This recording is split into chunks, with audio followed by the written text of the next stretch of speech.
Vivek Chudamani, presented by Svayam Prakash Sharma, Part 18.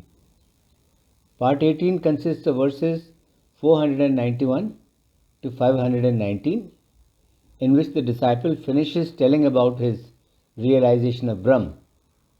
He concludes by expressing his gratitude and praising his teacher, whom he likens to Brahm, Vivek Chudamani.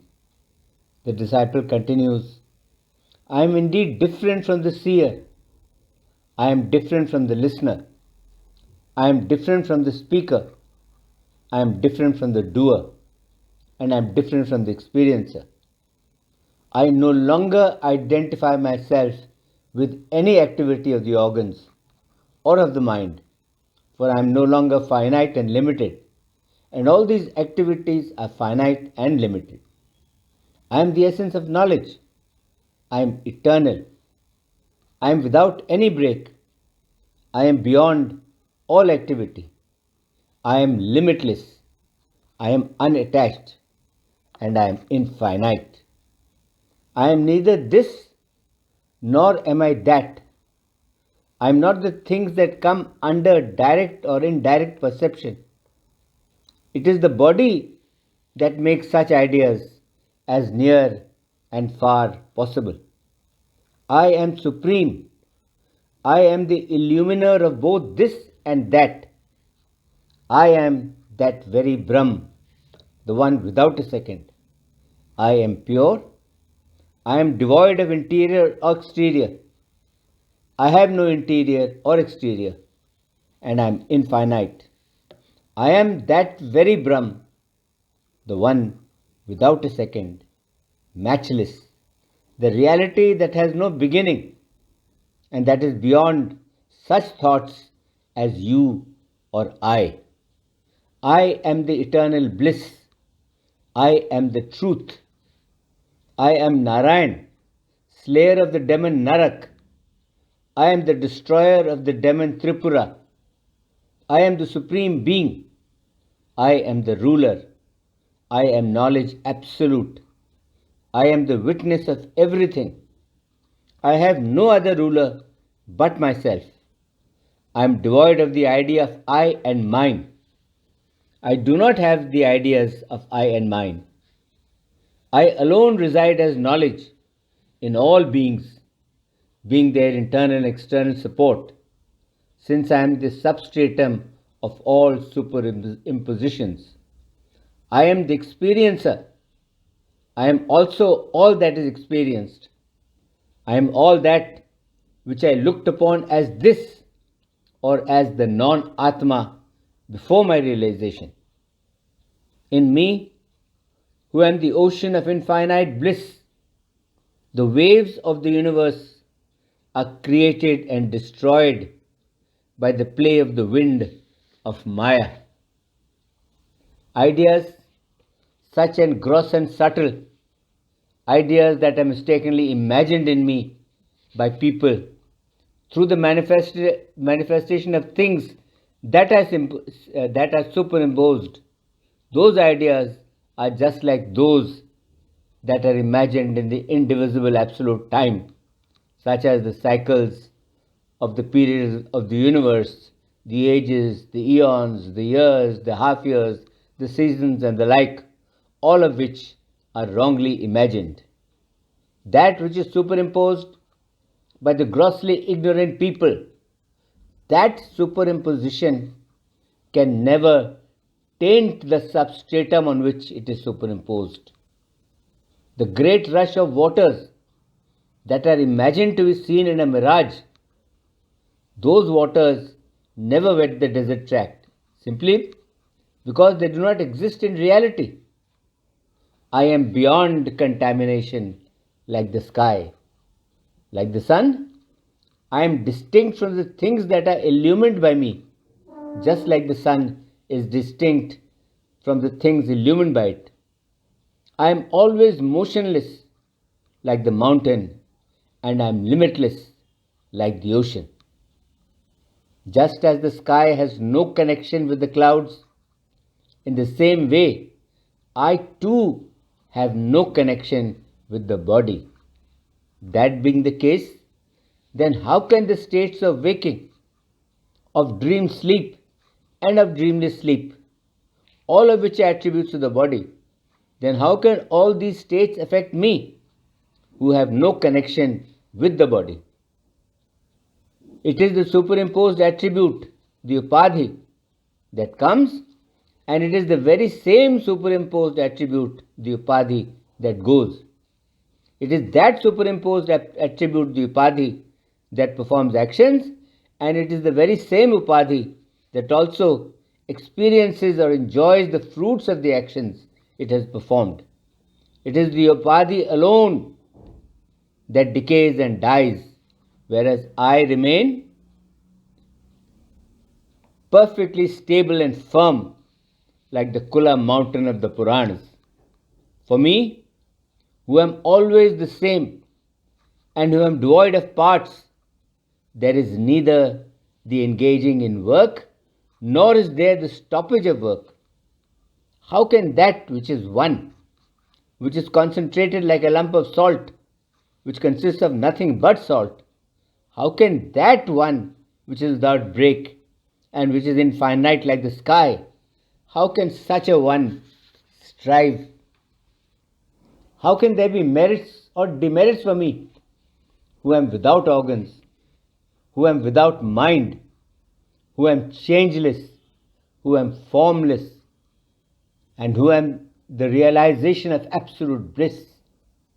The Shruti of the Brihadaranyaka Upanishad also mentions this of the person in the state of deep, dreamless sleep, where he is at one with the Atma, saying that the person is untouched by merits and untouched by demerits, for he is beyond all afflictions of the heart.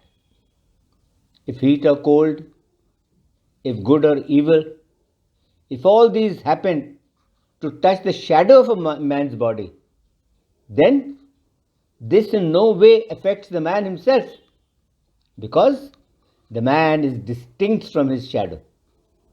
The properties of things that are seen, those properties do not affect the universal witness, which is distinct from them and which is changeless and indifferent, just as the properties of a room do not in any way affect the lamp that lights the room. Just as the sun is a mere witness to the actions of men, and just as a fire burns everything without distinction, and just as the rope is not related to the snake that is superimposed on it, in the same way, I too am the unchangeable Atma, the intelligence absolute. I too am totally unconcerned with the activities of buddhi or intelligence. I neither do any action myself, nor do I make others do any action. I am free from all activity, whether direct or indirect. I neither enjoy, nor do I make others enjoy. I neither see, nor do I make others see. I am that self-effulgent, transcendent Atma that is beyond the range of the senses. When the supervening adjunct, the upadhi, when that supervening adjunct is moving, then the resulting movement of the reflection that is seen, that movement is ascribed by the ignorant people to the object reflected, such as the sun that is reflected in water. When the water moves, the reflection of the sun also appears to move, though the sun does not move at all and it is free from activity. And because of this, such people think, I am the doer, I am the experiencer, I am killed, and thinking so they lament. This inert body may drop down dead in water or on land. I am not at all touched by its properties. Its properties do not affect me in any way, just as the sky is not affected by the property of the jar it occupies. The changing states of intellect such as agency, such as experience, cunning, drunkenness, dullness, bondage, and freedom. All these changing states are never in reality the Atma. They are never in reality the Supreme Brahm, the Absolute, the one without a second. I have now understood that the Atma, which is knowledge absolute, that Atma admits of no change. It allows no change, while the intellect, being inert, is subject to change. It is only because of superimposition that a person confuses the characteristics that belong to the intellect as belonging to the Atma, which they are not. Prakriti may change in 10, in 100, in 1,000, or in a million ways. I, who am unattached, knowledge absolute, what have I got to do with those changes? The clouds that are seen in the sky, those clouds never touch the sky. In the same way, the changes in Prakriti do not touch me. I am that very Brahm, the one without a second, which is like the sky, subtle, without beginning, without end, in which the whole universe, right from Prakriti down to the gross body, appears to the ignorant people just like a shadow.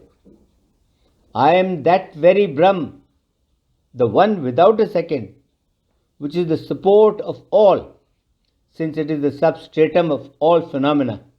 The Brahm, which lights up all things, which has infinite forms, which is omnipresent, which is devoid of multiplicity, which is eternal, which is pure, which is unmoved and absolute. I am that Brahm. I am that very Brahm, the one without a second, which transcends the endless differentiations of Maya or Prakriti, which is the innermost essence of all, which is beyond the range of consciousness, and which is truth or existence, which is knowledge, which is infinity, and which is bliss absolute, all of which are Swarup Lakshana, or they are the essential characteristics of Brahm. I am without activity. I am changeless. I am without parts. I have no parts. I am formless. I have no form. I am absolute. I am eternal. I am without support. I am my own support. I am the one without a second. I am the universal. I am the all. I am transcendent. I am beyond the range of the senses. I am the one without a second. I am absolute and infinite knowledge. I am bliss and I am indivisible. By virtue of the supreme majesty of grace, I have received the splendor of the sovereignty of self-effulgence. I have received the splendor of the sovereignty of absolute independence. O glorious, noble-minded teacher, I salute you. I salute you again and again. I salute you. O Master, out of sheer grace, you have awakened me from the sleep of ignorance and have completely saved me, who was wandering in an unending dream in a forest of birth, decay, and death, a forest that was created by illusion, a forest that was difficult to traverse. I was being tormented day after day by countless afflictions and was strongly troubled by the tiger of egoism. You have saved me from all this. O Prince of Teachers, you whose greatness cannot be named, I salute you. You are always the same and you manifest yourself as this universe. Yes, I salute you. You are always the same and you manifest yourself as this universe. This concludes part 18 of Vivek Chudamani. Om Shanti Shanti Shanti. Om.